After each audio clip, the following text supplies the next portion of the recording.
maiinggit sila. Tulad mo ay isang bulaklak sa hardin. Okay, start tayo sa unang verse. Yung breakdown ng intro ay mamaya pagkatapos ng unang verse. Angkin mo ang gandang nakakabighani, katangiang nasa'yo'y maiinggit sila. Tulad mo ay isang bulaklak sa hardin, handog ng langit at ako'y inakit. Ang main pattern ng buong kanta ay madali lang, bass 3-2-1-2-3. At yung mga bass na gagamitin natin ay salitan, kaya sa E minor, ang unang bass niyan ay sa pang-anim na string. Then yung pangalawang bass niyan ay sa pang-apat. Angkin mo ang gandang Ganon din sa A minor, bighani. Then D, katangiang nasa'yo'y maiinggit sila. Tulad mo ay isang bulaklak sa hardin, handog ng langit at ako'y inakit. Then pasok na second verse. Ngayon, kung ayaw mo ng pure na plucking, ay pwede ka namang magdagdag ng strum. Yung strum pwede mong gawin sa bawat umpisa ng chord. Gaya ng ganito. Angkin mo ang gandang nakakabighani, katangiang nasa'yo'y maiinggit sila.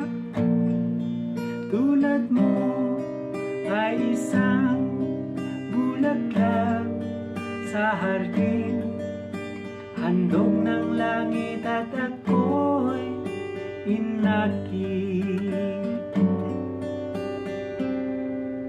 Ngayon naman yung breakdown ng intro, ganito lang.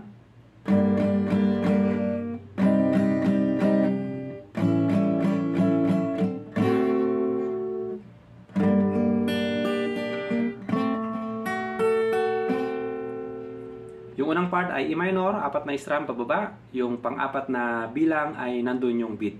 Kaya mas mahaba, may emphasis. Ganito. Sa A minor, ganun din. Pagdating ng F sharp 7 ay 6 na bilang.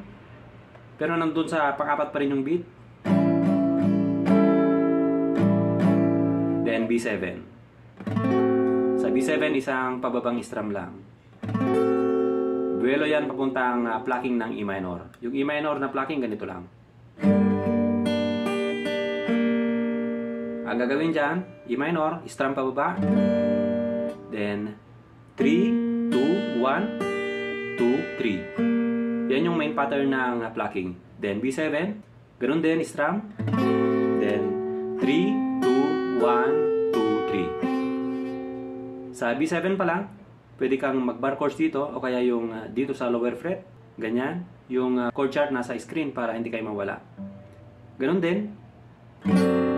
Then 3, 2, 1, 2, 3. Okay, recap natin ang intro.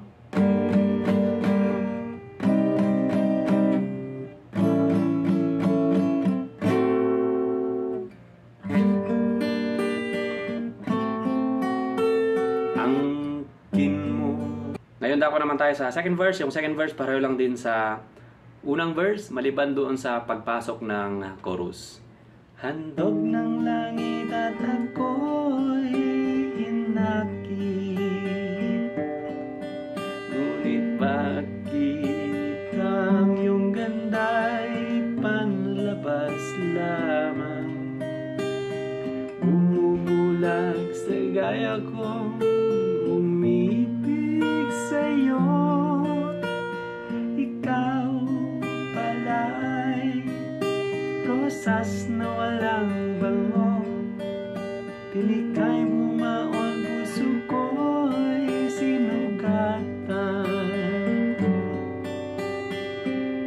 Doon sa last part ng second verse, instead na E minor at saka B7, ang gawin mo ay E at saka B7. Puso ko'y sinugatan,